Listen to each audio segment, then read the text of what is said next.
नहीं, क्योंकि याद रखिएगा सबसे बड़ा धन अगर माताओं के लिए है तो वो आंचल है। और मेरी बहनों, मेरी देवियों, कभी ऐसा कोई कार्य मत करना कि कहीं और दाग लग जाए तो चलेगा, लेकिन आंचल में अगर दाग एक बार लग गया तो जीवन में आपके पास फिर कुछ शेष नहीं बचा, याद रखिएगा। और हमारे पुरुष के लिए माताओं का सबसे बड़ा धन आंचल होता है और पुरुष का सबसे बड़ा धन स्वाभिमान होता है। जीवन में एक सर कट जाए मेरे प्यारे भक्तों, लेकिन संसार में अगर जन्म लेकर के आए हैं और भगवान की कथा को श्रवण कर रहे हैं तो एक बार सर झुक जाए, लेकिन स्वाभिमान कदापि न जाने पाए। अगर जिस पुरुष का, जिस व्यक्ति का एक बार स्वाभिमान चला जाता है उसके पास जीवन में कुछ शेष नहीं बचता। सब में समझौता करना, लेकिन स्वाभिमान में मत करना। जहां पर धर्म चलता रहे, अगर कोई धर्म का विरोध कर रहा है, हमारे हिंदू संस्कृति, सनातन संस्कृति का अगर कोई विरोध कर रहा है, वो चाहे जिस बिरादरी का हो, चाहे जो भी हो, अगर कोई विरोध कर रहा है हमारे धर्म का, तो ऐसे विरोधियों का अगर हम सर भी काट देते हैं मेरे प्यारे, धर्म के लिए इसमें कोई दोष, कोई पाप नहीं है। याद रखिए, धर्म की रक्षा अगर हम करेंगे तो हमारी रक्षा धर्म मेरा अवश्य करेगा। कुछ भी हो जाए, प्राण चला जाए, लेकिन धर्म में अगर कलंक आ गया, धर्म में अगर समझौता करना पड़ जाए तो कदापि सर को मत झुकाइएगा, क्योंकि यही तो धर्म ही तो हमारे पास है। और संसार में क्या है, जीवन में अगर साथ कुछ जाएगा तो ना तो धन जाएगा, ना दौलत जाएगा, ना पत्नी जाएगी, ना तो कुटुंब के जितने भी लोग हैं कोई नहीं जाएगा। अगर कुछ साथ जाएगा तो यही धर्म ही तो साथ में जाएगा। धर्मानुरागो गच्छति जीव ऐसा, जो धर्मानुरागी होते हैं वही तो जाते हैं, जो धर्मनिष्ठ व्यक्ति होते हैं। सभी में समझौता करो, लेकिन धर्म में नहीं। लेकिन और लोगों से तो थोड़ा सा मेरे पुरुष वालों के लिए दिक्कत है, लेकिन मेरी माता लोग जो घूंघट में रहती है ना, इनको बड़ा आसानी होती है। और चीज में भले कठिनाई हो, लेकिन एक चीज में बड़ी आसानी होती है। हमारे पुरुष लोग अगर थोड़ा सा इनको नींद आती है, झाप आता है, तो बार बार जगा देता हूँ, बेचारे की आंख खुल जाती है। लेकिन ये जो माताएं होती हैं, जो घूंघट वाली होती हैं, तो वो तो भाई बड़ा गजब होता है। बूढ़ी माताओं को तो थोड़ा सा ओपन रहता है, शर्म बस एक बार सो नहीं पाते, लेकिन घूंघट वाली का तो गजब समाधि लगता है। पंडित जी वैसे आगे से जगाएंगे, का घूंघट उठा करके थोड़ी ना जगाएंगे। तो घूंघट डालना इनका एक सोने का भी एक गजब तरीका होता है। बोले भागवत भगवान की जय हो। पूतना तुरंत बोले महाराज आज आपके दुश्मन का कौन सा दिन है? बोले आज इसका छठी है। तो कैसे पहचानेंगे तू? बोले महाराज एक काम करूंगे। बोले क्या? कहा गोकुल में जितने पुत्र जन्म लिए हैं, जिसका जिसका आज छठी होगी मैं सबका वध कर दूंगी। जब सबका वध कर दूंगी तो उसमें आपका दुश्मन भी मर जाएगा। इतना सुनना था। पूतना आज गोपी बन करके गई है, और जैसे गोपी बन करके गई, नंद भवन में तो हल्ला मच रहा है, सुंदर नंदोत्सव चल रहा है, सब लोग आनंद ले रहे हैं, और पूतना भी उसी में गई। भगवान जैसे पूतना को देखे मुस्कुरा, पूतना मौसी आ गई। सब लोग तो आए थे, लेकिन आपकी ही कमी थी। भगवान मुस्कुराने लगे परमात्मा, और जैसे पूतना आई यशोदा से बोली, अरे बहन यशोदा। बोले हाँ। बोले मैंने सुना है कि तेरे को लाला हुआ है। हाँ बहन सही बात है, मैं पुत्र हुआ है, ये आपका ही आशीर्वाद है, इतने दिन बाद मुझे पुत्र हुआ। बोले एक काम करो, करोगी? बोले क्या? कहा अगर आपका आदेश हो तो आपका बेटा थोड़ा सा मैं भी लेकर के प्यार कर लूं, मेरा भी मन कर रहा। वात्सल्य भाव है भाई, कोई कैसे रोक सकता है, मना कर सकता है? लो ना बहन, तेरा ही तो है, मेरा थोड़ी ना है। इतना सुनना था, पूतना ने जैसे ही भगवान को अपनी गोद में लिया और लेकर के बस थोड़ा सा प्यार किया, नाटक, प्यार करने का नाटक। भगवान मुस्कुरा रहे हैं, अरे यशोदा किसके गोद में दे रही है, अभी थोड़ी देर बाद चिल्लाएगी। इतना सुन, भगवान जैसे ही पूतना के गोद में गए और थोड़ा सा प्यार किया, करते करते करते करते पूतना और यशोदा में थोड़ा सा दूरी का फासला हुआ, वैसे ही अपना विकराल स्वरूप धारण किया और पूतना भगवान को लेकर के आकाश में उड़ गई। बोले वृंदावन बिहारी लाल की जय हो। आकाश मार्ग में उड़ गई और जो आकाश में उड़ी है पूतना, माँ यशोदा देखी, जोर से चिल्लाने लगी, अरे मैं अपने लाल को किसके गोद में दे दी, कोई बचाओ मेरे पुत्र को, कोई बचाओ मेरे पुत्र को। सुन तो सब लोग रहे, लेकिन पूतना का भयंकर स्वरूप देख करके सब घर में घुसे चले जाए। ए मेरे प्यारे, भगवान को पूतना आकाश में लेकर के गई और अपने अस्तर में विष लगा करके आई थी कि थोड़ा सा पिएगा और राम नाम सत्य हो जाएगा। सोच करके तो कुछ और आई थी, लेकिन यहाँ प्रभु की लीला से कुछ और हो गया। जैसे पूतना अपने अस्त्र को खोल करके भगवान के मुख में प्रवेश कराया और भगवान आंख को बंद कर लिया और जैसे नेत्र को बंद करके और पूतना के दूध पान करने लगा, दूध को खींचने लगे और जैसे दूध को पीने लगे, 5 मिनट पिए, 10 मिनट पिए, थोड़ा और देर तक पिए, पीते पीते पीते पीते पूरा विष को तो पी लिए, लेकिन जब पूतना की रुधिर को परमात्मा खींचने लगे, खून को खींचने लगे, तब पूतना को दर्द होने लगा। अरे कन्हैया छोड़ो, लाला छोड़ो, दर्द हो रहा है, छोड़ो दर्द हो रहा है। परमात्मा बोल पड़े, अरे पूतना मौसी, मौसी क्यों कहा? क्योंकि कंस की चचेरी बहन थी मैया देव की, और ये पूतना भी कंस की बहन है, तो एक बहन का बेटा एक बहन को मौसी तो बोलेगा ना। अरे पूतना मौसी, बोले हाँ, बोले यही तो मेरे अंदर कमी है। बोले कौन सी कमी? कहा भगवान बोल पड़े, मैं जल्दी किसी को पकड़ता नहीं हूं, और मौसी एक बार पकड़ लेता हूँ तो फिर छोड़ता नहीं हूँ। बोली भागवत भगवान की जय हो। जल्दी मैं किसी को पकड़ता नहीं हूँ, जितने भक्त आते हैं अंगुली मेरा पकड़ते हैं, लेकिन मैं छुड़ाता रहता हूँ। लेकिन जिसको अगर एक बार मैं पकड़ लेता हूँ, फिर उसको बिना भव से पार उतारे नहीं छोड़ता। आप चिंता ना करिए, अब आप सही जगह पे आ गई हो।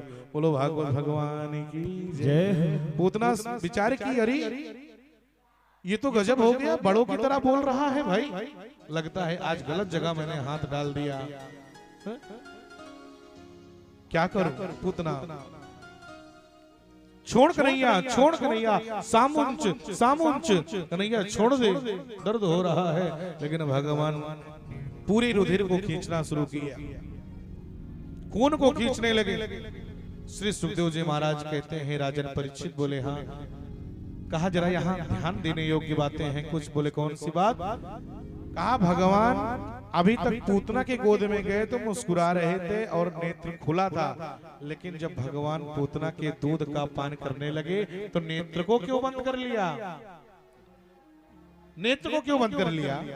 श्री सुखदेव जी कहते हैं, राजन भगवान ने नेत्र को इसलिए बंद कर लिया कि उसका कारण कम से कम भागवत जी में 20 से 25 कारण बताए गए हैं, लेकिन ज्यादा नहीं बताऊंगा क्योंकि समय उतना कम नहीं है मेरे पास, उतना ज्यादा समय नहीं है। अगर एक कारण बताऊंगा और 5 मिनट लगेगा तो समय अत्यधिक, 2-3 कारण आप सुन करके और आगे बढ़ेंगे। बोलिए भागवत भगवान की जय हो। बोले भगवान पूतना के अस्त्र का जब पान करने लगे तो नेत्र को बंद क्यों कर लिए? बोले इसके पीछे कई कारण है, लेकिन 2-3 कारण आप सुनिए। बोले पहला कारण, भगवान नेत्र को इसलिए बंद कर लिए, जब पूतना के दुग्ध का वो पान करने लगे तो विचार करने लगे नेत्र को बंद करके कि वारे मेरी किस्मत, वारे मेरा सौभाग्य, कि आज मेरा छठी है और मैं वहां से जब चला अपने धाम से तो सोचा कि मैं गोकुल में रहूंगा। गोकुल में हजारों लाखों गैया है, बढ़िया माखन दूध मिलेगा, मिश्री मिलेगा। ये सोच करके तो मैं अपने धाम को चला और गोकुल पहुंचा। लेकिन यहाँ पर क्या हो रहा है? यहाँ पर मैं जैसे अवतार लेकर के आया, आज छठी का मेरा है और छठी के दिन हमको माखन मिश्री ना मिल करके आज हमको विष मिल रहा है पीने के लिए है? तो ये बताओ विष कौन पीता है? विष पीने वाले देवता कौन है? भगवान शंकर है। तो भगवान श्याम सुंदर ये सोचने लगे कि आज छठी के दिन अगर हमको विष मिलेगा पीने के लिए, अब विष पीऊंगा तो कहीं ऐसा ना हो कि मेरा प्राणांत तो हो जाए। इसलिए देवताओं के मुखिया जो है, मुखिया यानी भगवान शंकर, भगवान शंकर को बुलाए, ए शंकर आइए आप इस विष को धारण करिए। और मानो भगवान नेत्र बंद करके भगवान शंकर का आवाहन कर रहे थे, सरकार आप आइए और हमारे गले में विराजमान हो जाइए ताकि ये गले तक ही विष जा पाए और पेट में न जा पाए। बोली भागवत भगवान की जय हो। विष को पीने वाले भगवान शंकर हैं, देवताओं के मुखिया हैं भगवान शंकर। वैसे एक बात बताओ, परिवार में जो परिवार को चलाता है वही तो मुखिया होता है ना। हर परिवार में आप देखिए, हर परिवार में किसी भी परिवार का आप हिस्ट्री उठा लो, ये जो मुखिया होते हैं ना, समुद्र मंथन जब चल रहा था तो जितना जितना रत्न निकला सब लोगों ने, गैया निकला, लक्ष्मी, सब लोग जो जो रत्न निकला सब लोग अपना अपना ले लिए। लेकिन जब विष निकला तो सब भाग गए। विष के लिए किसको बुलाना पड़ा भाई? विष को अगर पीना है तो देवताओं के मुखिया को बुलाओ, बाबा को बुलाओ। वैसे आज घर में भी होता है, घर में जब कोई वृद्ध बाबा होते हैं ना, तो आज के परिवेश में, आज के घर में यही होता है। जब मेरी नई बहुएं कुछ बनाती हैं, कोई अच्छा डिश बनाती हैं, पकवान, कोई अच्छा आइटम, अच्छा डिश बनाई और थोड़ा सा नमक तेज हो गया ना, बढ़िया से पकवान बनाई, खाने वाला आइटम सुंदर बनाई, और बनाने के बाद पोता बोलता है, बेटा बोलता है, मैया, दादी, मम्मी, बोले हाँ, बोले अगर आप कहो तो थोड़ा सा बाबा को दे दें। चुप रहो, बाबा का ये खाने का उम्र है क्या? 80 साल के बाबा हो गए, समोसा खाएंगे क्या? चिंटू तू खा ले, बाबा को मत दे। पोता कहता तो जरूर है लेकिन शांत करा देते हैं। लेकिन अगर उसी समोसे में नमक तेज हो गया, उसी समोसे में नमक तेज हो गया, तब वही माँ कहती है, बेटा जल्दी जल्दी खा ले। एक काम करो, जब ज्यादा कम नमक था, सुंदर था, तब तो बाबा को नहीं याद आए, लेकिन जब नमक तेज हो गया तो बड़े प्यार से कहते हैं, बेटा चिंटू, बोले हाँ, कहा जरा 2 समोसा बाबा को भी दे करके आओ। कब? जब नमक तेज है, नहीं चल रहा। घर का जो मुखिया होता है मेरे प्यारे, अगर परिवार को चलाना है,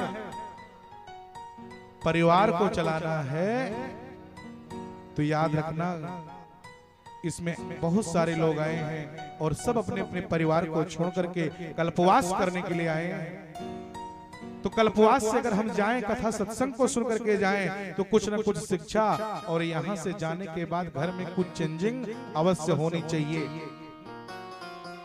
1 महीना अगर हम निवास कर रहे हैं, 1 महीना कथा को सुन रहे हैं, तो यहाँ से जाने के बाद हमारी दिनचर्या में अगर कुछ चेंजिंग नहीं हुआ तो भी कथा सुनने का कोई मतलब और कल्पवास का कोई मतलब नहीं। यहाँ से जाने के बाद घर में कुछ चेंजिंग अवश्य होना चाहिए। परिवार को चलाना है तो परिवार को अगर चलाना है और हम सोचते हैं कि हमारा परिवार सामंजस्य रहे, सामूहिक परिवार चलता रहे, तो परिवार को चलाना है तो घूर बनना पड़ेगा। घूर शब्द जानते हैं ना? लगभग सब लोग गांव से ही बिलोंग करते होंगे। जैसे कोई गड्ढा होता है, गड्ढा, गड्ढे में आप अच्छे भी चीज फेंक दो तो गड्ढा अच्छा भी स्वीकार कर लेगा, और गड्ढे के अंदर आप बुरा भी चीज फेंक दोगे वो गड्ढा बुरा भी स्वीकार कर लेता है। वैसे अगर परिवार को चलाना है मेरे माई बाप, तो घर में परिवार को चलाना है तो घूर बनना पड़ेगा। कोई दो शब्द कह रहा है तो उसको सुनो। और अक्सर होता है, आप विचार करिए, कभी आप जाओ तो पत्नी 4 बार बोलती है, जो मुखिया होता है उसको सब सुनना पड़ता है।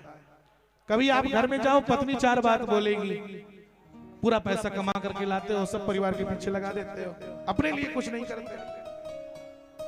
पत्नी से छुट्टी मिला तो बेटा 4 बात बोलने लगा, आपने मेरे लिए क्या किया। जब वहां से छुट्टी मिला तो परिवार के और लोग,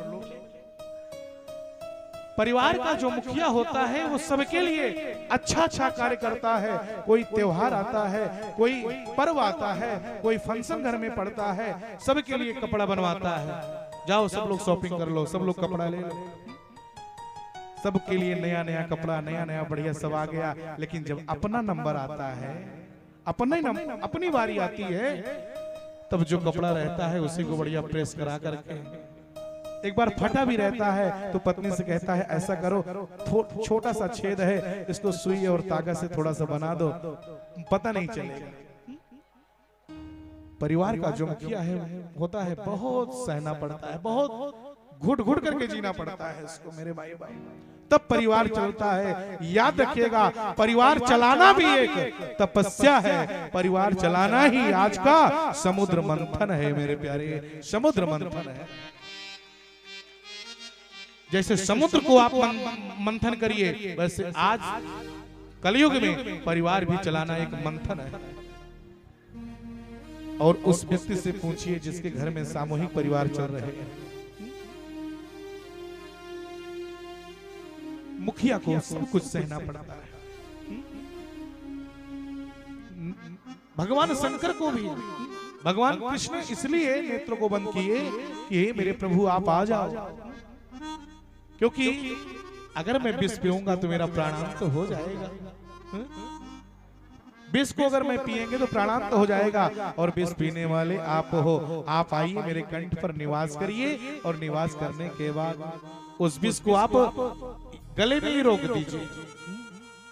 दूसरा कारण, भगवान नेत्र को इसलिए बंद किए कि परमात्मा नेत्र को बंद करके विचार कर रहे थे कि मैया यशोदा क्यों सौभाग्यशाली है। माँ यशोदा इसलिए सौभाग्यशाली हैं कि उनकी स्तन का पान मैं करूंगा या कर रहा हूं। वो मेरी माँ है, जन्म भले देवकी ने दिया है, लेकिन पालन पोषण तो मेरी मैया यशोदा ने किया है, इसलिए वो मेरी माँ है, मेरी माँ सौभाग्यशाली है। लेकिन आज ये पूतना कौन है? राक्षसी है। लेकिन कृत्य इसने क्या किया, काम इसने क्या किया, अपने स्तन को मेरे मुख में डाल दिया है, तो इसका भी मैंने दूध पी लिया है, तो ये भी तो मेरी माँ के समान हुई। भले माँ नहीं है, लेकिन जिसका स्तन मैं पी लिया, जिसका दूध मैं पी लिया, वो भी तो मेरी माँ हो गई। दूध का कर्ज तो चुकाना है मुझको। जो काम माँ यशोदा ने किया वही काम आज पूतना ने किया, भले वो माँ है और ये राक्षसी है। इसलिए भगवान नेत्र को बंद करके सोच रहे हैं, ए विधाता, आज मैं पूतना भले राक्षसी है, लेकिन इसको कौन सा लोक मैं प्रदान करूं, माँ का लोक प्रदान करूं कि राक्षसी वाला दंड इसको दिया जाए। कौन सा दंड दिया जाए? मानो आंख को बंद करके परमात्मा ये सोच रहे थे। तीसरा भाव, भगवान नेत्र को शायद इसलिए बंद किए कि परमात्मा जानते हैं कि हमारा मुख्य रूप से 2 अवतार है, 2 अवतार, एक रामावतार और दूसरा कृष्णावतार। तो रामावतार में भी जब सबसे पहले मैं आया तो वारे मेरा सौभाग्य, वारे मेरा दुर्भाग्य कि रामावतार में भी जब सबसे पहले मैं जन्म लिया, अवतार लेकर के आया, तो सबसे पहले श्री गणेश किया, राक्षसी को मारा। तो किसको मारा? महिला को ही तो मारा। भगवान राम ने सबसे पहले किसको मारे थे? क्या बात है, बोलिए भागवत भगवान की जय हो। प्रयागराज के भक्त तो भाई सुदृढ़ श्रोता है। भगवान नेत्र को बंद करके सोच रहे थे कि मैं जब रामावतार में जन्म लिया, अवतार लिया, तो सबसे पहले किसका वध किया? ताड़का को मारा। वो महिला थी। तुम्हारे मेरा दुर्भाग्य कि रामावतार में भी सबसे पहले श्री गणेश किया तो ताड़का के ऊपर, अब आज कृष्णावतार में भी सबसे पहले श्री गणेश करने जा रहा हूं तो किसको? पूतना के ऊपर। ये भी महिला और वो भी महिला, नेत्र को बंद करके सोच रहे थे।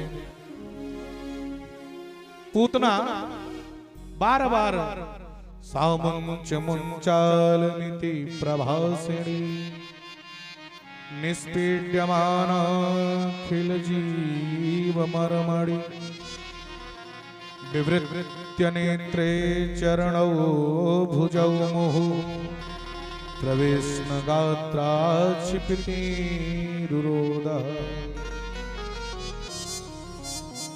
चिल्लाती रही, लेकिन भगवान आज पूतना के समस्त रक्त को खींच करके और पूतना का वध कर देते हैं। बोले वृंदावन बिहारी लाल की जय हो। पूतना का वध किया और जैसे पूतना का वध किया, भगवान एकांत में गोकुल के जमुना के किनारे एकांत में पूतना को छोड़े हैं। और आज पूतना जैसे नीचे आई, पूतना के शरीर के नीचे जितने पेड़ पौधे थे आए, सब चूर का चूर हो गया। भगवान पूतना के स्तन पर विराजमान है, खेल रहे थे। सभी ब्रजवासी आए, दौड़े दौड़े आकर के आए और जल्दी से सीढ़ी लगा करके पूतना के शरीर पर चढ़े। सीढ़ी के द्वारा चढ़े, जरा ध्यान देना। सीढ़ी लगा करके चढ़े और चढ़ करके सीधे गए और जा करके भगवान को लेकर के सभी लोग उतर करके आए और आकर के यशोदा तो पागल हो गई थी, मूर्छित हो गई थी। पुत्र वियोग में यशोदा की गोद में सौंप दिया, लो यशोदा तेरा लाल आ गया। और जैसे कहा तेरा लाल आ गया, ऐसा लगा कि जैसे मुर्दे के अंदर जान आ गई। यशोदा रोती हुई अपने लाल को लिया और लेकर के जल्दी से दौड़ करके गई है और जाकर के गोमूत्रेण अस्नापित्वा पुनर्गोरजसार्भकम्। गोमूत्रेण अस्नापित्वा जल्दी से गौशाला में लेकर के भगवान को गई है। वात्सल्य का क्या प्यार है, वात्सल्य भाव जरा देखो माँ का, कितना बड़ा भाव है पूतना के अंदर, कितना बड़ा भाव है यशोदा के अंदर।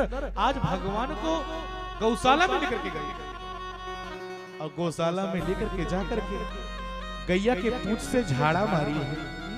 क्यों? मेरे बेटे का संपर्क आज एक राक्षसी से हो गया, छुआछूत हो गया, मेरा लाला अशुद्ध हो गया। कहीं ऐसा ना हो मेरे कात्यायनी मैया मेरे लाला के ऊपर वो राक्षसी का छाया आ जाए। पावन करने के लिए गोमाता के मूत्र को पिलाती हैं, स्नान कराती हैं, भगवान के मुख में डाली, पिलाया और गाय के पूंछ से झाड़ा मारती हैं, टोना लगा। विचार करिए, माँ यशोदा को क्या पता कि आज मैं जिस अपने गोद में जिसको लेकर के प्यार कर रही हूँ, जिसको गौ माता के पूंछ से मैं झाड़ा लगवा रही हूँ, ये कोई और नहीं है। ऐसे न जाने कितने ब्रह्मांड के जगत नियंता है, तीनों लोगों के मालिक हैं और ऐसे परमात्मा को एक साधारण सी बालक नहीं समझ रही। ये माँ का प्यार तो है, माँ का प्रेम तो है, माँ का वात्सल्य भाव है। श्री सुखदेव जी कहते हैं, राजन भगवान से संबंध बनाना बहुत जरूरी है। भगवान उसी के यहाँ जाते हैं जिससे भगवान का कोई संबंध बनता है। हमारे यहाँ कोई मेहमान आता है तो क्यों आता है? क्योंकि हमारा उसका कोई संबंध होता है। जीवन में जब किसी से हम संबंध बनाएंगे तो वही तो हमारे यहाँ आएगा। हम न्यूज़पेपर देखते हैं, टेलीविजन देखते हैं, हजारों आदमी डेली मर रहे हैं, शोक नहीं व्यक्त करते, लेकिन कोई उसमें अपना संबंध, कोई रिश्तेदार कोई आ गया और वो उसी हादसे में पीड़ित हो गया, क्षतिग्रस्त हो गया, तो नेत्र से आंसू आने लगता है और जल्दी से मोबाइल लगा करके, फोन लगा करके और मिलाएंगे, सकुशल तो हो। क्यों? हजारों आदमी मरे, उनके पास तो मैं फोन नहीं लगाया, लेकिन उसमें से कोई मेरा वो वीर गति को प्राप्त हो गया तो मैं फोन लगा दिया। इससे क्या सिद्ध हुआ? इससे ये सिद्ध हुआ कि उससे हमारा कोई ना कोई संबंध है। तो भगवान से कोई ना कोई संबंध लगाओ, चाहे माता का संबंध बना लो, चाहे पिता का संबंध बना लो, चाहे भाई का संबंध बना लो। भगवान एक ऐसे साथी हैं, परमात्मा एक ऐसे प्रभु हैं कि भगवान तो कहते हैं कि आप कोई भी संबंध बना लो हमसे, हम सारे संबंध को आपसे जोड़ेंगे और निभाएंगे। भाई का बना लो, पिता का बना लो, माँ का बना लो, बहन का बना लो, कोई संबंध बना लो, क्योंकि बिना संबंध के परमात्मा नहीं आते। संबंध तो बनाना ही पड़ेगा, चाहे जैसे हम संबंध बनाए, संबंध तो बनाना पड़ेगा। परमात्मा के चरण में भागवत जो धर्म है ना, 3 सीढ़ी होता है भागवत धर्म को समझने के लिए। 3 सीढ़ी। पहला, परमात्मा के प्रति जीव का संबंध। भागवत समझने का 3, भागवत धर्म में 3 सीढ़ी है। भगवान के प्रति जीव का संबंध, भगवान के प्रति जीव का संबंध अथाह होना चाहिए, प्रगाढ़ संबंध होना चाहिए। और दूसरा, परमात्मा के प्रति जीव का विश्वास, भगवान के प्रति जीव का विश्वास भी होना चाहिए, क्योंकि बिना विश्वास के कुछ कार्य नहीं होता। और तीसरा, परमात्मा के प्रति जीव का आत्मसमर्पण, भगवान को अपना सब कुछ समर्पण भावना होना चाहिए, सब कुछ समर्पण कर देना चाहिए। आज आप किसी के पास जाइए, लोग बड़े प्यार से कहते हैं, महाराज इसको मैंने किया, इसको मैंने किया। अरे हम क्या करेंगे? कोई बढ़िया काम हो गया तो मैंने किया, और अगर कुछ गड़बड़ हो गया तो भगवान ने बिगाड़ दिया। अच्छा हो गया तो मैंने किया, गड़बड़ हो गया तो परमात्मा ने बिगाड़ दिया। समर्पण का जो भाव हो, समर्पण का जो भावना हो, समर्पण का अगर भावना है तब हमारी भक्ति जान लीजिए सार्थक है। और हम कैसे जाने कि मेरी भक्ति सार्थक हो गई? तो भक्ति सार्थक होने का केवल एक लक्षण है कि अगर हम पूजा करने बैठे तो बिल्कुल पूजा फलती मार करके पूजा करने बैठ जाओ, बैठ करके बिल्कुल आंख बंद करके और भगवान की छवि आंखों में बसा लो, हृदय में बसा लो। माला जपते जपते भगवान की याद आते आते अगर आंखों में आंसू आ जाए, रोया पुलकित हो जाए, रोमांचित शरीर हो जाए और ऐसा लगे कि हाँ अब भगवान मेरे बस आने वाले हैं, और अगर आंखों से आंसू गिरने लगे तो समझ लेना कि अब मेरी भक्ति सार्थक हो गई, अब भगवान से मिलना बहुत नजदीक हो गया। बोलो भागवत भगवान की जय। परमात्मा हमसे दूर नहीं है। श्री सुखदेव जी महाराज श्री परीक्षित जी को सावधान करते हुए कहते हैं, राजन तीनों लोगों के मालिक हैं भगवान, और आज ऐसे भगवान का ये झाड़ा मार रही है यशोदा। उनको क्या पता कि हम आप किसकी, आपकी गोद में कौन है?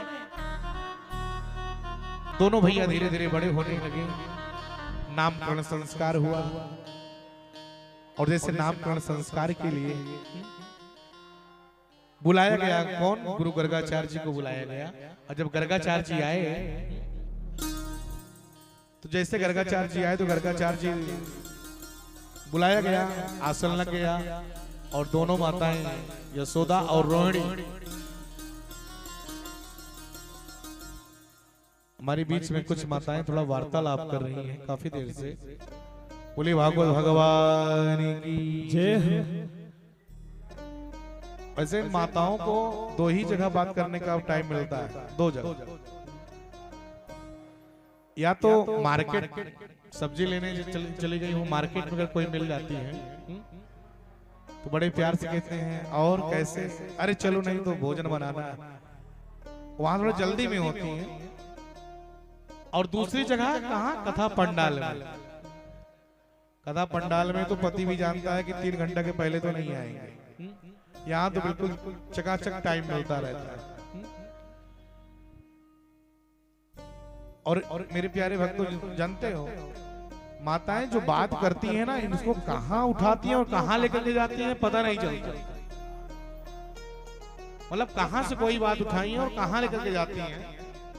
एक बार 3 माताओं के चक्कर में हम भी फंस गए थे। आप कहिए तो बता दें, नहीं तो कथा में चले। बोले भागवत भगवान की जय है, बता दें। मैं जा रहा था दिल्ली कथा करने के लिए, तो 3 माता जी हमारे ट्रेन में बैठे थे। तो हमारे सामने 3 माता जी बैठी। अब 3 माता जी बैठी थी। एक की उम्र थी 40 साल, दूसरे की उम्र थी 50 साल और तीसरे की उम्र थी 60 साल। और ऊपर वाली सीट पर एक वृद्ध बाबा लेटे हुए थे। तो जैसे वो 3 माताएं आपस में वार्तालाप करने लगी, तो एक ने कहा कि आपकी उम्र कितनी है? हम सामने बैठे। एक ने कहा आपकी उम्र कितनी है? दूसरे ने कहा आपकी कितनी है? तो 40 वाली ने कहा भाई मेरी उम्र ज्यादा से ज्यादा 10 वर्ष की होगी। 40 वाली ने कहा। बताओ ये बात करने का कोई तरीका है? इस बात में कोई रस है? लेकिन न जाने कहां से उठाती है ये बात और कहां ले जाके गिरा देते हैं। एक ने 40 वाली ने कहा मेरी उम्र ज्यादा से ज्यादा 10 वर्ष की होगी। तब तक 50 वाली ने कहा मेरी भी ज्यादा से ज्यादा 50 वर्ष की होगी। मेरी भी ज्यादा से ज्यादा 20 वर्ष की होगी। 60 वाली ने कहा मेरी उम्र ज्यादा से ज्यादा 30 वर्ष से ज्यादा तो हो नहीं सकती।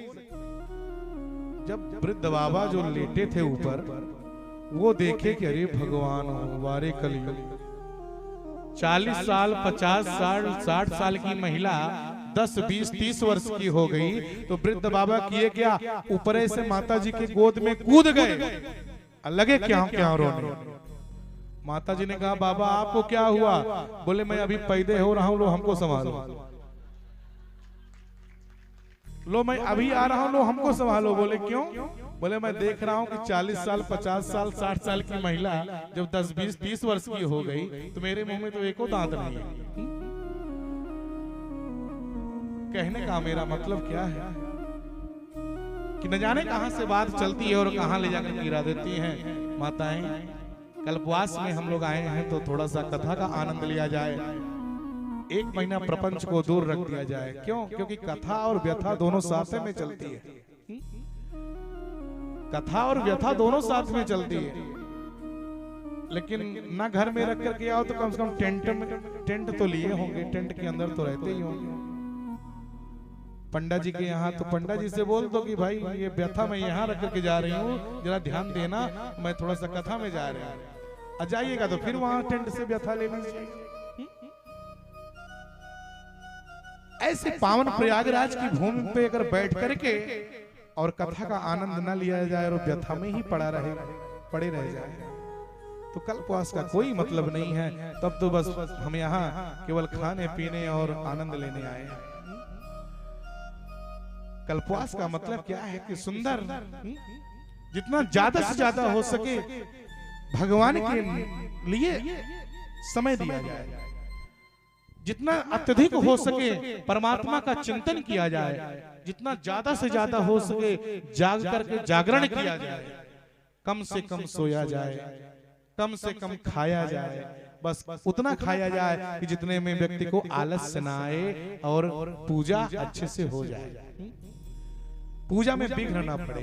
बोलिए भागवत भगवान की जय। इसलिए कल्पवास में एक टाइम हम लोग फलाहार रखते हैं कि एक टाइम आप भोजन पाओ और एक टाइम फलाहार पाओ। फलाहार जब हम करेंगे तो मेरे शरीर में स्फूर्ति बनी रहेगी, मेरे शरीर में बिल्कुल चुस्त दुरुस्त रहेंगे और कथा और जाप पूजन पाठ में मास पारायण में आनंद आएगा, नींद नहीं लगेगी। 1 महीना हम कल्पवास करते हैं तो हर व्यक्ति को ये चाहिए कि 1 महीना में रामचरितमानस का नवा पारायण और मास पारायण 2 पारायण होता है। तो कल्पवास का एक नियम बना लो कि रामचरितमानस हमारे सबके पास होगा। 1 महीना 1 मास पारायण अगर हम प्रतिदिन पाठ करेंगे तो पूरे महीने में एक बार रामचरितमानस को हम अवश्य पूरा पढ़ लेंगे, खत्म कर देंगे। कौन कौन 1 मास पारायण प्रतिदिन करता, जरा हाथ ऊपर कर लो। कितनी गड़बड़ बात है, इतनी संख्या में केवल इतने ही लोग मास पारायण करते हो, इसका मतलब है कि हम लोगों के अंदर कमी है। हम लोग कल्पवास करने में कुछ ना कुछ चूक कर रहे हैं। अरे जो पढ़ा लिखा नहीं है, कोई ऐसे भी नहीं है, सब माता पढ़ी लिखी नहीं है। जो माँ पढ़ी लिखी नहीं है उनके साथ कोई सहयोगी आया होगा, वो आपको मास पारायण बोल करके सुनाए और आप हाथ जोड़ करके बैठ करके उसको सुनिए। और जो पढ़ी लिखी माता है वो समय निकाल करके 1 मास पारायण अवश्य पढ़िए। आप घर में गृह कार्य नाना जंजाला, घर में गृहस्थी में हम लोग कार्य नहीं कर पाते, तो यहाँ पर आने के बाद कम से कम भगवान का ही भजन करना है, और तो कोई कार्य नहीं है। तो यहाँ पर अगर हम पढ़े लिखे हैं तो 1 मास पारायण प्रतिदिन पढ़ें। 1 मास पारायण का पाठ अवश्य होना चाहिए। तो ये विचार करिए। बोलिए सुखदेव जी भगवान की जय हो। तो कितना सुंदर दोनों भैया जब बड़े होने लगे, और जब दोनों भैया बड़े होने लगे तो माताओं के मन में आया कि अब दोनों बच्चे बड़े हो रहे हैं, नामकरण नहीं हुआ है। गुरुदेव गर्गाचार्य जी को बुलाए, गर्गाचार्य जी आ गए, आसन लग गया। और जैसे गर्गाचार्य जी आए, आसन लग गया गर्गाचार्य जी का, आए तो आसन लग गया, बैठ भी गए। लेकिन रोहिणी और यशोदा दोनों बहनें आपस में सोच रही हैं कि गुरुजी को तो बुला लिया गया, आ तो गए हैं, लेकिन पता नहीं ये पक्के हैं कि कच्चे हैं। मतलब बोले कुछ जानकार हैं कि बस वैसे। क्यों? क्योंकि मैं अपने दोनों बेटे का नामकरण जीवन में एक बार करूंगी, और मैं दोनों बहनें चाहती हूँ कि मेरे बच्चे का नामकरण अच्छा विद्वान करे कोई। इसके लिए अच्छा योग्य गुरु, योग्य आचार्य ढूंढना चाहिए। बोले एक काम करो ना। बोले क्या? आज चलो परीक्षा ले लिया जाए, जरा ध्यान दे। बोले चलो परीक्षा ले लिया जाए। बोले परीक्षा किसी का ऐसे थोड़ी ना लिया जाता है। बोले चलो एक भूमिका बनाते हैं। दोनों बच्चों का अदला बदली कर लिया गया। कैसे अदला बदली? रोहिणी अपनी गोद में कृष्ण को लेकर के बैठ गई, और यशोदा अपनी गोद में बलराम जी को लेकर के बैठ गई, बलदाऊ भैया को। और दोनों भैया को दोनों माताएं लेकर के बैठ गई, और यशोदा मैया पूछने लगी, सरकार गुरुजी? बोले हाँ। बोले जरा ये बताओ। बोले क्या? कहा इसमें मेरा बेटा कौन है और रोहिणी का बेटा कौन है? सबसे पहले आप ये बताओ, दोनों भाइयों में, दोनों बच्चों में मेरा बेटा कौन है और रोहिणी का बेटा कौन है? जैसे गर्गाचार्य जी सुने कि मेरा बेटा कौन है, रोहिणी का बेटा कौन है, तो गर्गाचार्य जी बिल्कुल ध्यान लगाए। और जैसे ध्यान लगाए तो ध्यान में देखते क्या है कि वारे यशोदा मेरे साथ चाल चली हो ना, मेरी परीक्षा लेना चाहती हो। गर्गाचार्य ध्यान लगाए, और जैसे ध्यान लगाए ध्यान में सब स्पष्ट हो गया। और सबसे पहले बड़ी यशोदा मैया हैं, इसलिए यशोदा जी की गोद में देखते हुए गर्गाचार्य जी मुस्कुराते हुए बोले, अरे यशोदा? बोले हाँ। बोले जो तेरी गोद में बैठा है ना, ये कोई और नहीं। बोले फिर? कहा अयम ही रोहिणी पुत्रो रमयन सुहृदो गुणैः आख्यास्यते राम इति बलाधिक्याद् विदुः।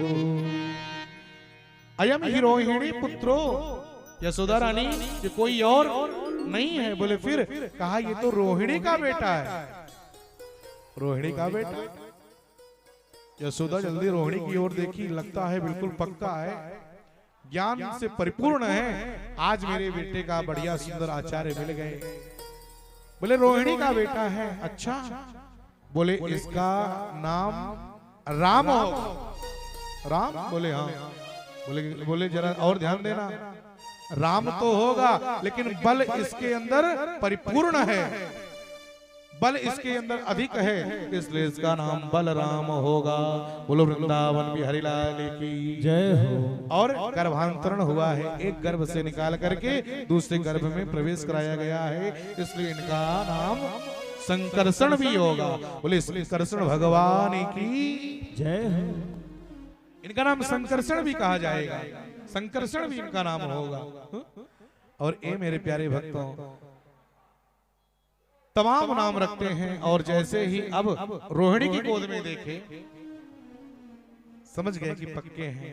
और जैसे रोहिणी की गोद में देखे, और जब रोहिणी अपने गोद में किसको ली है, साक्षात भगवान श्री कृष्ण को लेकर के बैठी है रोहिणी।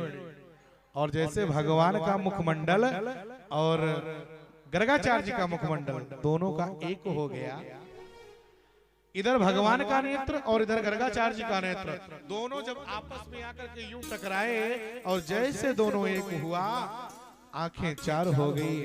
और जैसे दोनों दो आंख मिलकर के चार हुई, गर्गाचार्य जी की तो समाधि लग गई भैया।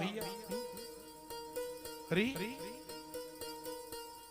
जिस कन्हैया का दर्शन करने के लिए, जिस ब्रह्म का दर्शन करने के लिए ऋषि मुनीन्द्र अमलात्मा विमलात्मा तपस्या करते करते करते करते मर जाते हैं, भगवान को प्राप्त नहीं कर पाते, आज वही परम पिता परमेश्वर, वही ठाकुर, वही तीनों लोगों को बनाने वाला कन्हैया आज एक छोटे से रोहिणी की गोद में बैठा है। जिसका दर्शन कोई नहीं कर पाता, आज वो रोहिणी की गोद में है। आंखें चार हो गई जब, और तुरंत समझ नहीं पा रहे हैं कि अब मैं करूं तो क्या करूं, समाधि लग गई। मुंह खुला का खुला रह गया, नेत्र खुला का खुला रह गया, पलकें झुकना बंद हो गई, सांस जो अंदर चली गई वो बाहर नहीं आ रही, समाधि लग गई। और इस समाधि को कहते हैं त्राटक समाधि। त्राटक समाधि में व्यक्ति जैसे रहता है वैसे स्टॉप हो जाता है। त्राटक समाधि लग गई, श्वास आना जाना बंद हो गया। यशोदा बार बार कह रही है बाबा, बुला रही है बाबा बाबा। अब बाबा होश में हो तब बोले, बाबा तो बहुत दूर चले गए हैं, आनंद के साथ बहुत दूर निकल गए। अरे बाबा जगो, बाबा जगो। जैसे कहा बाबा जगो, अरे बाबा क्या हो गया। एक ने कहा लगता है बाबा जी पधार गए, सांस भी नहीं चल रही है। अरे बाबा जी जाना था तो मेरा घर का है पवित्र किए, बाहर ही चले जाते, मेरा बेटा का नामकरण भी नहीं हुआ और आप चले भी गए। बाबा बाबा जब आंखों में छींटा मारे, जमुना का जल छींटा पड़ा, होश आया, तब यशोदा बोल पड़ी बाबा कहाँ चले गए थे। गर्गाचार्य जी ने कहा बस पूछिए नहीं, बहुत दूर चला गया था, वहां से आने में समय लगता है। बोले महाराज बताइए, मेरी रोहिणी की गोद में जो बैठा है ये कौन है। बोले ये तो साक्षात, जैसे पूर्ण ब्रह्म कहने जा रहे थे वैसे भगवान आंख मार करके इशारा कर दिया, बस आगे कुछ नहीं बोलना गर्गाचार्य जी। बोले क्यों। बोले अगर कहीं आप बता दोगे कि ये भगवान है, यशोदा अगर जान गई कि अगर ये भगवान है, तो आप सभी लोग जानते हो कि भगवान की पूजा कैसे होती है। अगर ये जान गए कि भगवान है तो किमड़िया में ले जाकर के बंद कर देंगी हमको, और जब किमड़िया में बंद कर देंगी या सुबह शाम किमड़िया खोलेंगी, अगरबत्ती जलाएंगी, और जलाने के बाद धूप दीप सब कुछ जलाने के बाद बस किमड़िया बंद कर देंगी, हम किमड़िया के अंदर पड़े रह जाएंगे, लीला मेरी सब अधूरी रह जाएगी। अब आगे ये मत कहना कि ये समझ गए, आगे बिल्कुल मत कहना भगवान गर्गाचार्य जी समझ गए। बोले बताइए ना महाराज कौन है ये। बोले ये तो साक्षात पूर्ण,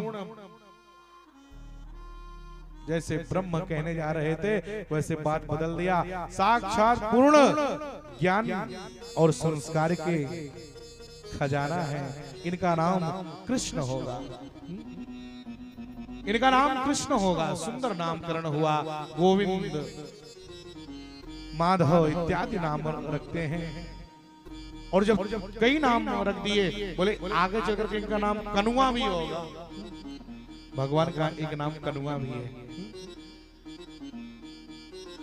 गोपियां भगवान को हरदम कनुआ कनुआ कह करके ही बुलाया करती थी, कनुआ कह कर। भगवान कितने दयालु हैं, परमात्मा कितने सुंदर। नील सरोरो नीलमणि, जो भगवान इतने सुंदर हैं, इतने सुंदर हैं, और उनको गोपियां कनुआ कह रही हैं। आज के कोई व्यक्ति को कनुआ कह दो लाठी चल जाएगी, लेकिन वारे मेरे प्रभु कितने दया के निधान हैं। नील सरोरुह नीलमणि, नील नीरधर श्याम,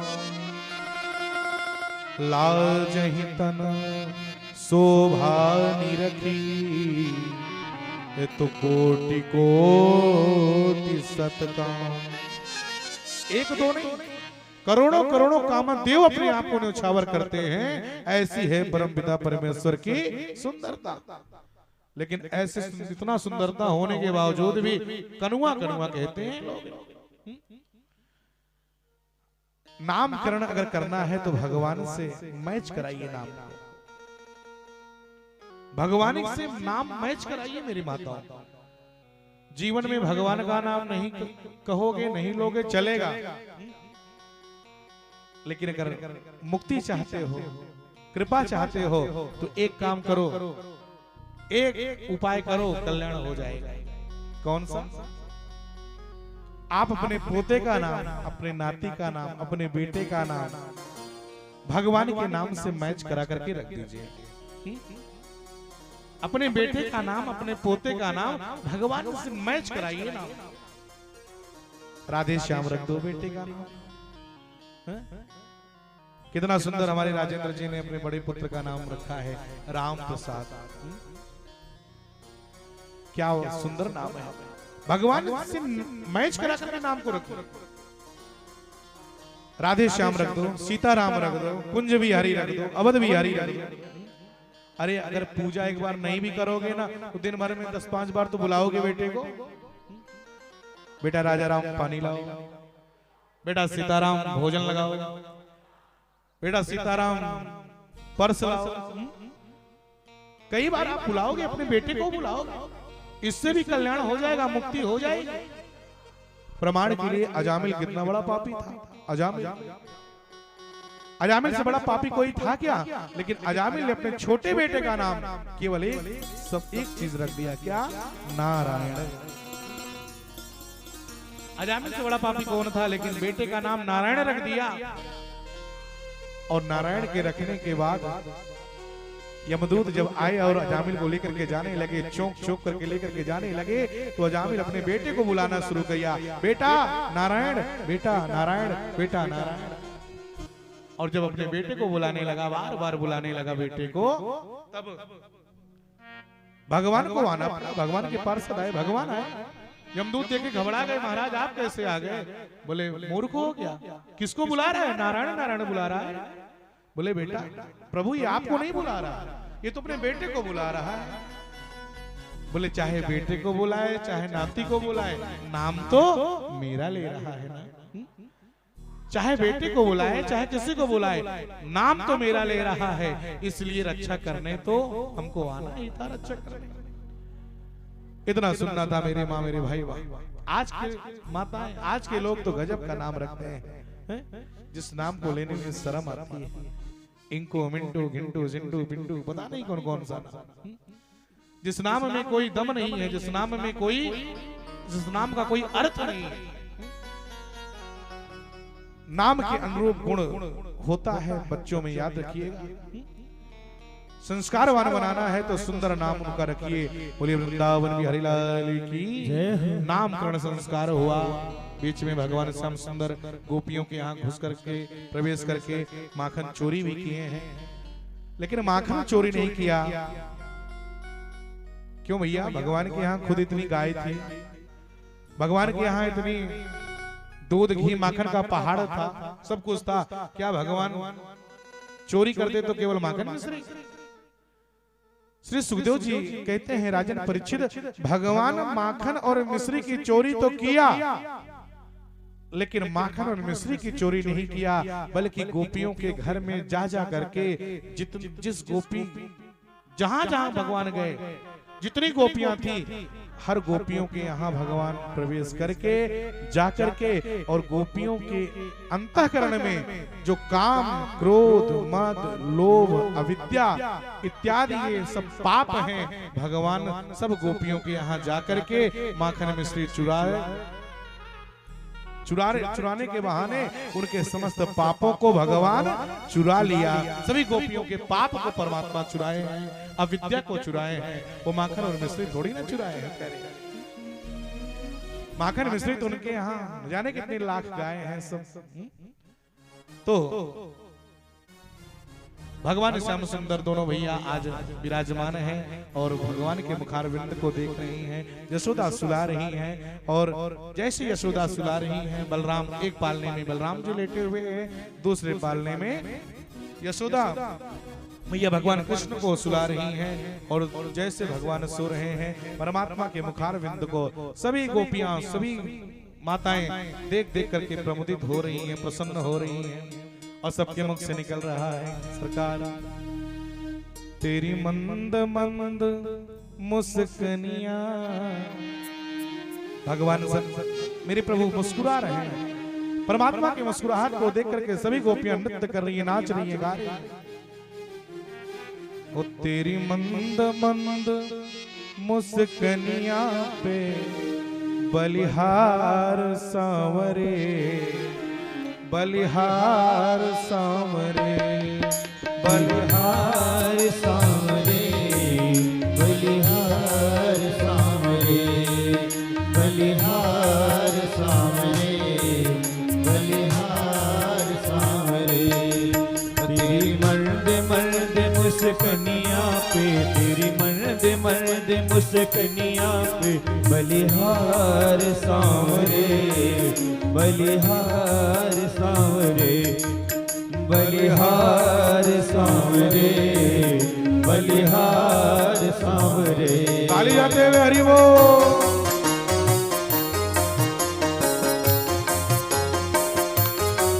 हमारे कन्हैया लाल की जय हो।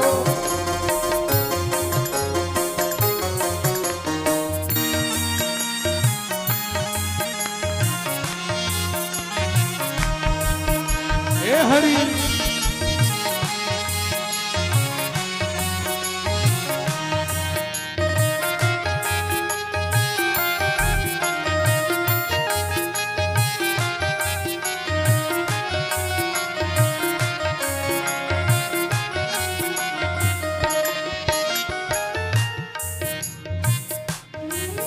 तेरे बाल बड़े घुंघराले, बादल जो काले काले। तेरे बाल बड़े घुंघराले, बादल जो काले काले।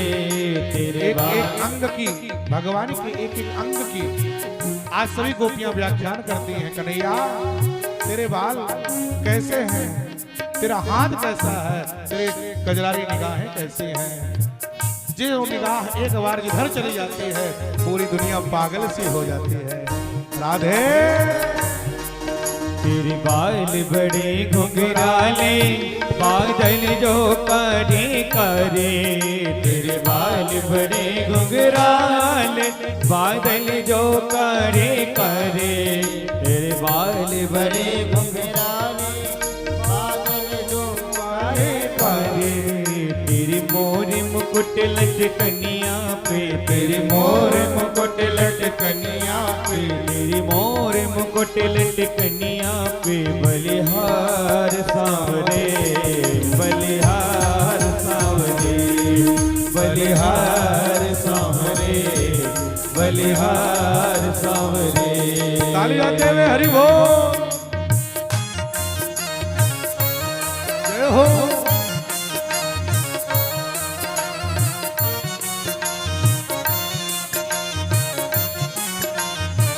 हे हरि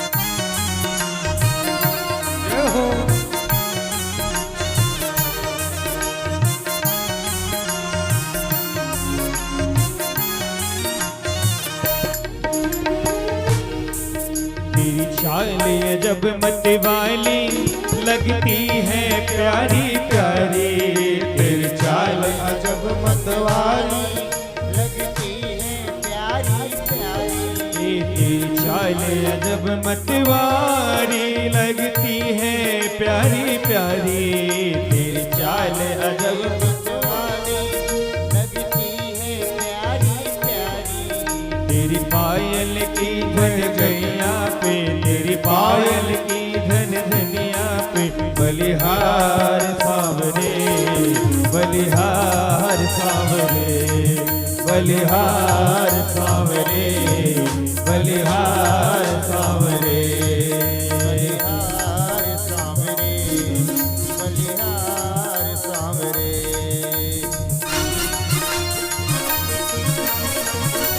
कृष्ण बलदाऊ भैया की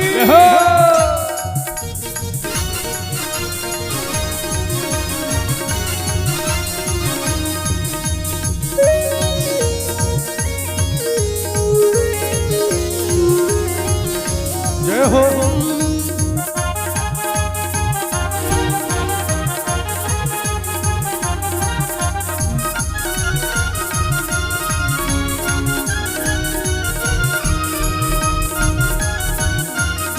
बधाई हो।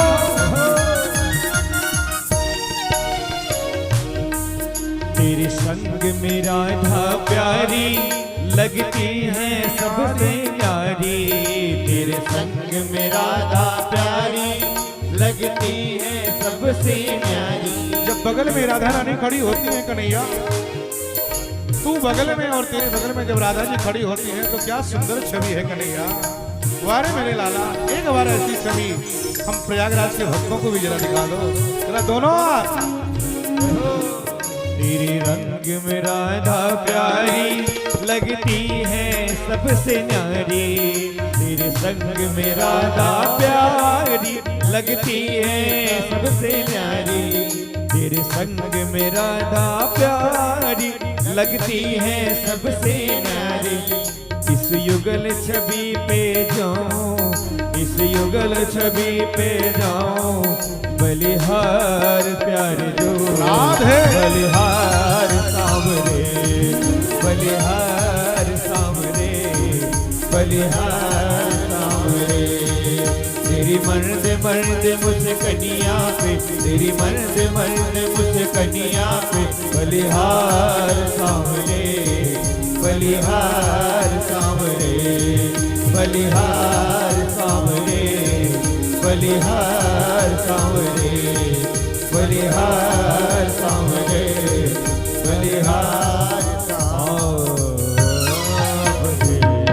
बोली वृंदावन बिहारी लाल की। दोनों भैया पालना में झूल रहे हैं, पालना में सो रहे हैं, और उसी समय पालना में झूलते हुए कृष्ण और बलराम को माँ यशोदा देखी तो रोने लगी। नंद बाबा पूछने लगे कि क्यों यशोदा, नेत्र में आंसू कैसे।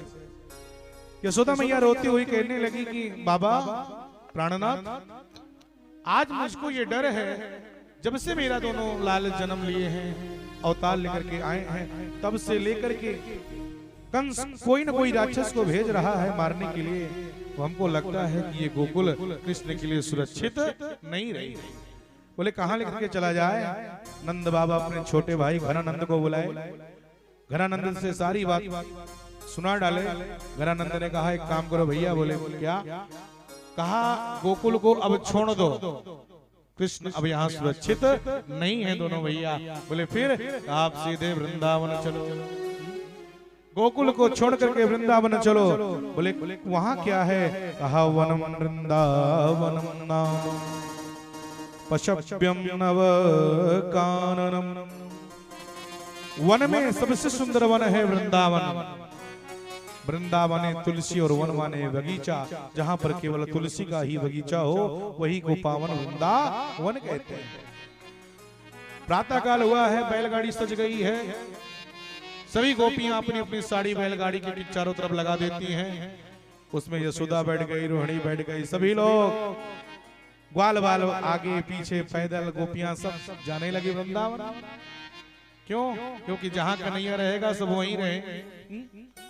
कृष्ण के नाम में सभी इतनी लिप्त हैं, कृष्ण नाम में सब इतनी रंग चुकी हैं कि जहां कृष्ण रहेगा वही हम सब रहेंगे, चाहे खाने को मिले और चाहे ना मिले। वृंदावन निकल गए और वृंदावन में जाकर के भगवान श्याम सुंदर ने अनेकों लीलाओं को किया। बस कुछ ही पल में वाणी को विश्राम करेंगे, आप सब यथास्थान पर विराजमान रहेंगे। बोले भागवत भगवान की जय हो। वृंदावन में जाकर के भगवान ने गौचारण की अनुमति प्राप्त किया। छोटे छोटे बछड़े को भगवान चरा रहे हैं, चुना रहे हैं, और बड़ी बड़ी गैयों को बलराम जी लेकर के जा रहे हैं। आगे आगे गैया जा रही हैं और पीछे पीछे भगवान श्याम सुंदर छोटे से बालक। बोले वृंदावन बिहारी लाल की जय हो। आगे आगे गैया जा रही हैं और पीछे पीछे बलराम और कृष्ण दोनों भैया। कन्हैया मेरा छोटा सा है और नंगे पांव गैया को चरा रहा है।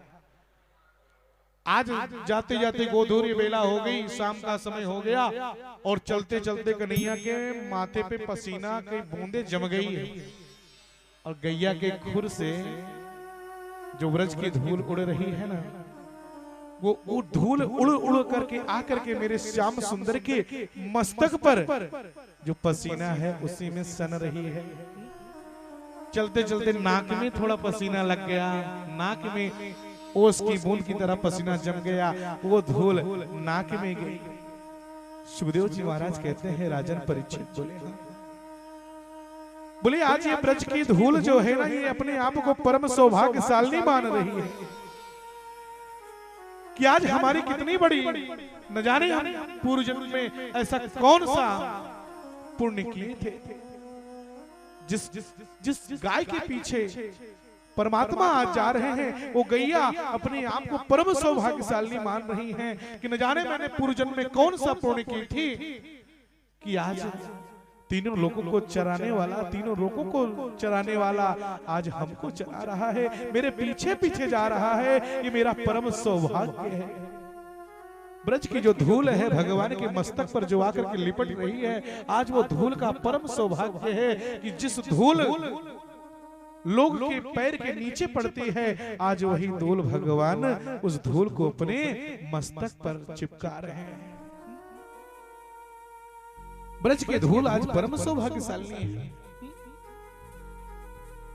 भगवान गए और जाकर के यमुना में कालीदाह रहता है और कालीदाह में कालिया नाग है, जिस नाग का विष से यमुना का जल पूरा दूषित है। लेकिन भगवान गए और जाकर के अपने मित्रों के माध्यम से वहां क्रीड़ा किए। क्रीड़ा करने के बाद जाकर के ऐसी लीला रचे कि कालिया नाग का मान मर्दन किया। जो कालिया नाग का मान मर्दन किया, मारने के लिए चले, कालिया नाग की समस्त पत्नियां आकर के चरणों में गिर गई। सरकार चाहे जो कुछ हो जाए, विधवा नहीं होना चाहती। कुछ ऐसा कार्य कर दो कि मेरा कल्याण हो जाए। इनके अंदर अभिमान है और आज जो रक्त की धारा इनके फन से निकल रही है ना, वो रक्त की धारा नहीं है, इनका अभिमान है। आज वो खून बन करके सब निकल गया। अब ये परम पवित्र हो गए, आपका चरण इनके ऊपर पड़ गया, ये महान पवित्र हो गए। और मैं विधवा नहीं बनना चाहती, कुछ ऐसा उपाय करो कि मेरा सिंदूर बना रहे। भगवान बोल पड़े, जाइए, आपको अगर ऐसी बात है तो यमुना को छोड़ करके जाना पड़ेगा। बोले क्यों? कहा कि यमुना में शांत भोली भाली गैया आकर के जल को पीती हैं और आपके विष के प्रभाव से वो गैया, उनका प्राणांत तो हो जाता है। आपको इसको छोड़ करके आप जाना पड़ेगा। बोले कहां जाऊं सरकार, गरुड़ मुझे खा लेगा, मैं श्राप से ही तो यहां पर पड़ा हूं। बोले जाइए। भगवान श्याम सुंदर ने किया क्या? अपने दाहिने चरण को उठाए हैं परमात्मा और चरण को उठा करके कालिया नाग के फन पर पद चिन्ह बना दिया। जाइए कालिया नाग, आज मैं आपके ऊपर मोहर लगा दिया अपनी कृपा का। आप बाहर रहोगे, कोई भी गरुड़ आपको खाने के लिए आएगा, अगर मेरा पद चिन्ह वो देख लेगा तो वो फिर तुम्हारी पूजा करेगा, वो तुम्हें फिर अपना शिकार कभी नहीं बनाएगा। ये मेरा आशीर्वाद है, ये मेरा वरदान है आपको। भगवान का पद चिन्ह जिसके ऊपर पड़ जाता है, कृपा जिसके वो मिल जाती है, उसका तो फिर पूरी दुनिया में, पूरे संसार में निकल गए। और सीधे मेरे माँ, मेरे भाई बहन, भगवान समय समय पर सभी की अभिमान को चूर करते हैं। आज प्रातः काल भगवान सो करके उठे, प्रातः काल हुआ है, परमात्मा जल्दी से गए भोजनालय में। भोजनालय में जैसे गए तो मैया कर क्या रही थी, बिल्कुल संक्षेप में बता रहा हूँ, समय हमारे पास बहुत कम है। बोले भागवत भगवान की जय हो। मैया कर क्या रही है, मैया मुंह में पट्टी बांध करके और सुंदर भोजन बना रही है। 56 प्रकार का भोग बना रही है मैया यशोदा, 56 प्रकार का भोग बना रही है और पकौड़ी छान रही है। कन्हैया के नाक में पकौड़ी की महक गई और जैसे गया जाकर के एक पकौड़ी उसमें से लिया और लेकर के जैसे मुंह में डालने चली, यशोदा देख ली और जल्दी से उठ करके गई और कृष्ण के कान को पकड़ करके पकौड़ी हाथ से छीन लिया। क्या कर रहा है लाला? अरे मैया खाने ही तो जा रहा था। बोले तेरे लिए थोड़ी ना बन रहा है। बोले फिर कहा आज जय जय की पूजा होगी। जय जय की पूजा? ये जय जय कौन आ गया मेरे आगे भाई? बोले भैया जय जय कौन से देवता आ गए? बोले जय जय माने देवराज इंद्र की पूजा होगी। भगवान सोचे अच्छा मेरे रहते हुए इंद्र ब्रज में अपनी पूजा करा रहा है। देवराज इंद्र घमंडी थे, अभिमानी था। देवराज इंद्र को यह था कि जब तक ब्रजवासी मेरी पूजा नहीं करते तब तक मैं जल वृष्टि नहीं कराऊंगा। यही सोच में घमंड में पड़े हैं। भगवान बोले अच्छा रहो इंद्र, ना मैं तुम्हारी पूजा बंद करा दूं तो फिर गए ना। प्रातः काल हुआ है, गए बाबा से कहने लगे बाबा सारी बात बताए। एक पकौड़ी के लिए मेरी माँ यशोदा ने मुझको चाटा मारी और तुरंत ए मेरे प्यारे भक्तों, नंद बाबा बोल पड़े बेटा इंद्र की पूजा मैं कई वर्षों से करता चला आया हूं और उन्हीं के आशीर्वाद से आज जो कुछ है वो सब है। बोले बाबा एक काम करो। बोले क्या? कहा आप गोवर्धन महाराज की पूजा करो। गोवर्धन महाराज की पूजा, जैसे कहा कि गोवर्धन महाराज की पूजा करो। बोले गोवर्धन की पूजा करूंगा तो इंद्र नाराज हो जाएंगे। बोले कुछ नहीं होगा। बोले एक काम करो। बोले क्या? कहा आपको 3 शर्त माननी पड़ेगी तभी गोवर्धन महाराज की पूजा होगी। बोले कौन सा? कहा मैं गरीब लोग हूं, जो भी मैं अपने हाथ से भोग लगाऊं गोवर्धन को खाना पड़ेगा। बोले बिल्कुल खाएंगे। बोले दूसरी शर्त? बोले क्या? कहा कि देवराज इंद्र क्रोध में आ गए और दिक्कत पैदा करने लगे तो आपके गोवर्धन को हमारी रक्षा करनी पड़ेगी। मंजूर है? बोले महाराज मंजूर है। क्यों? क्योंकि सब कुछ तो यही करने वाले हैं ना। बोले महाराज सब मंजूर है। अब प्रातः काल हुआ, सब लोगों ने 56 प्रकार का भोग बनाया और सीधे गोवर्धन महाराज की ओर चल दिया। और जैसे सब गोवर्धन महाराज की ओर चले हैं, भगवान श्याम सुंदर भी गए। गोवर्धन महाराज को ये हुआ कि पहले स्नान कराया जाए। इतना विशाल पर्वत, कौन कौन वृंदावन गया है जरा हाथ ऊपर करो। वाह भाई, अच्छा जो गए हैं नीचे कर लो। गोवर्धन महाराज की परिक्रमा कौन कौन किया है जरा हाथ ऊपर करो। परिक्रमा नीचे कर लो। बड़ा आनंद आता है गोवर्धन महाराज की परिक्रमा। गोवर्धन महाराज इतने बड़े पर्वत, वहां जब सब लोग पहुंचे पूजन सामग्री लेकर के अपना अपना सुंदर 56 प्रकार का भोग जिसके पास जो भी था ना, सब लोग जब पहुंचे ये हुआ कि भाई पहले गोवर्धन महाराज को स्नान कराया जाए। जमुना से सब जल लेकर के और स्नान कराने के लिए जा रहे हैं। 1 महीना बीत गया, जल चढ़ रहा है, लेकिन गोवर्धन महाराज को स्नान कराने को कौन कहे? गोवर्धन महाराज का जो पैर का नाखून है वो भी नहीं डूबा। सभी जितने साथी हैं सब थक गए, सब गोपी ग्वाल सब थक गए। ग्वालिया सब चिल्लाने लगे अरे कन्हैया। बोले हाँ। कहा तेरे गोवर्धन कब से नहीं नहाए हैं भैया। बोले मतलब? बोले इतने दिन से मैं इनको जल स्नान करा रहा हूँ और इनका तो अभी नाखून तक नहीं डूबा। कुछ करो कन्हैया। क्या करूं? सब लोगों ने आंख बंद कर लिया और भगवान गोवर्धन महाराज का ध्यान किया। और जैसे गोवर्धन महाराज का ध्यान किया तो ध्यान में आज वहीं पर परमात्मा एक मानसी गंगा का प्रादुर्भाव करते हैं। बोलिए मानसी गंगा की जय हो। मन से गंगा जी को प्रकट करके और गोवर्धन महाराज को स्नान करा दिया। अब सब लोग चलिए भोग लगाइए। बोले पहले ये प्रकट हो जाए तब भोग लगाऊंगा, ये प्रकट होंगे तब भोग लगाऊंगा। देवराज इंद्र जब आ जाते थे तब भोग लगता था। अच्छा, परमात्मा ने कहा सब लोग आंख को बंद करिए, ध्यान लगाइए। जैसे सब लोग आंख को बंद किए, भगवान भी आंख को बंद किए और अपना छोटा सा रूप बना करके और सीधे चतुर्भुज रूप में जाकर के गोवर्धन महाराज के सामने खड़े हो गए। अपने ग्वाले के भी साथ हैं परमात्मा और गोवर्धन का भी स्वरूप धारण कर लिया। 4 हाथ हो गया, सशंख चक्रम सकरीट कुंडलम सपीत वस्त्रम सरसीरुहेक्षणम सहार वक्ष स्थल कौस्तुभश्रियम नमामि विष्णु शिरसा चतुर्भुजम। चतुर्भुज रूप में आ गए। अब सब लोग भोग लगा रहे हैं। गोवर्धन महाराज चारों हाथों से खा रहे हैं। यशोदा मैया गई जैसे भोग लगाने के लिए 56 प्रकार का, भगवान मुस्कुरा रहे हैं। अरे मैया यशोदा, एक पकौड़ी लिया था तो एक चाटा मारी, और आज आप जब खिलाने आई हो तो किसको खिलाने आई हो? अपने हाथों से खिला रही हो। चारों हाथों से भगवान खा रहे हैं। आज कई दिन व्यतीत हो गया, पा रहे हैं, पूरा पात्र खाली हो गया। सभी ग्वाला बोल पड़े, तुम्हारे गोवर्धन कितने महीने से भूखे हैं भैया। इंद्र को जब मैं भोजन कराता था, प्रसाद कराता था, तो हमारे लिए प्रसाद छोड़ते थे। हमको लगता कि कुछ नहीं छोड़ेंगे। देवराज इंद्र ने कहा, भाई क्या बात है, जय जयकार काहे का हल्ला मच रहा है, जरा देखो तो। आज ब्रजवासी हमको भोजन पे नहीं बुलाए, मेरा भोग नहीं लगाए, मेरी पूजा नहीं किए।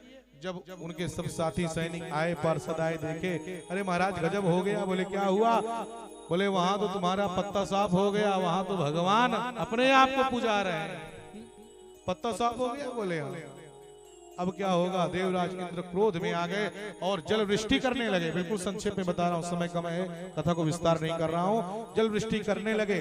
जल वृष्टि इतना किए कि पूरा व्रज डूबने लगा।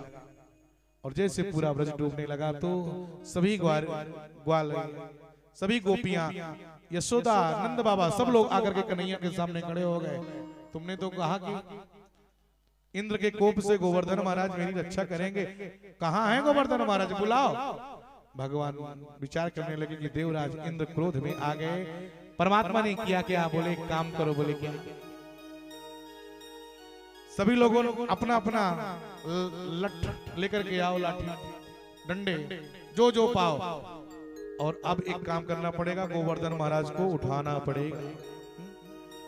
और जैसे कहा गोवर्धन महाराज को उठाना पड़ेगा, तुरंत सब लोगों ने अपनी अपनी लाठी, अपना अपना डंडा गोवर्धन महाराज के नीचे लगाए और भगवान अपनी कनगुरी अंगुली थोड़ा सा नीचे गोवर्धन महाराज के लगाए, और जैसे लगाए लगा करके सीधे परमात्मा कनिष्ठा अंगुली पर गोवर्धन महाराज को धारण कर लिया।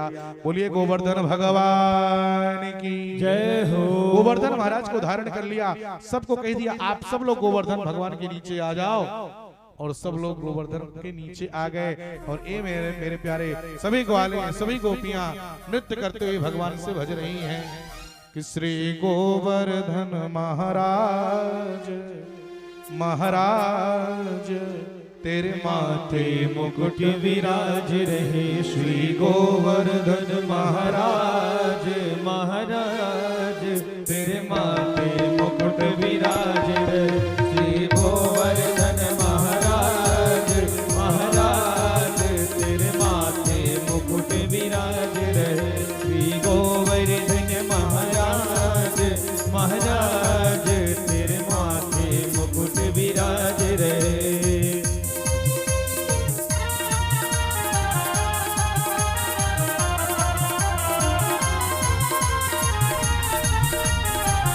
गोवर्धन महाराज की जय हो।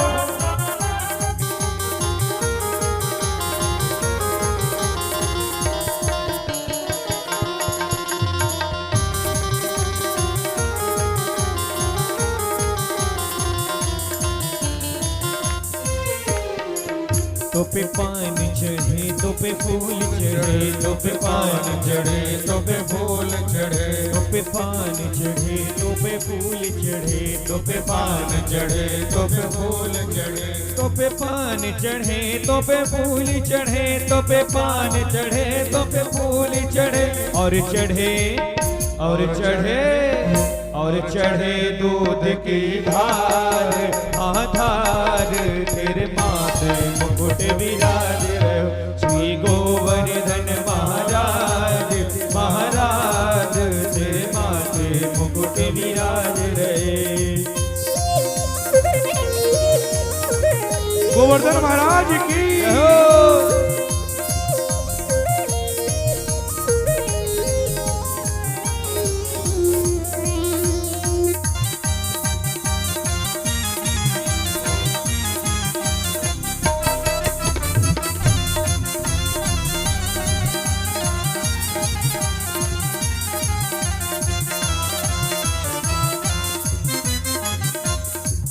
तेरे कानन कुंडल सोहे रहे तेरे कानन कुंडल सोहे रहे तेरे कानन कुंडल सोहे रहे तेरे कानन कुंडल सोहे रहे घोड़ी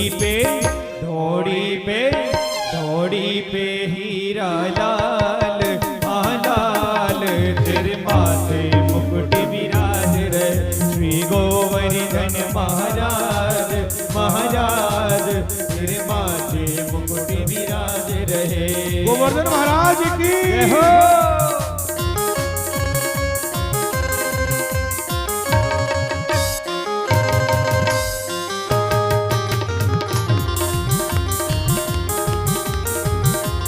हे हरि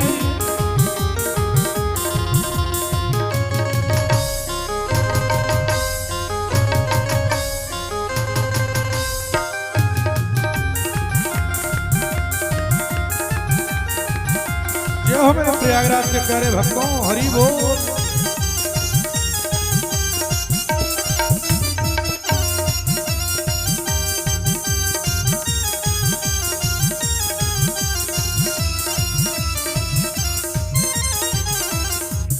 तेरे गले में कंठा सोहे रहे तेरे गले में कंठा सोहे रहे तेरे गले में कंठा सोहे रहो तेरे गले में कंठा सोहे रहे तेरी झांकी बनी विशाल विशाल तेरे माथे मुकुट विराज रहो श्री गोवर्धन महाराज महाराज तेरे माथे मुकुट विराज रहे श्री गोवर्धन महाराज महाराज तेरे माथे मुकुट विराज रहो श्री गोवर्धन महाराज महाराज तेरे माथे मुकुट विराज रहो तेरे माथे मुकुट विराज रहो तेरे माथे मुकुट विराज रहो तेरे माथे मुकुट विराज रहो।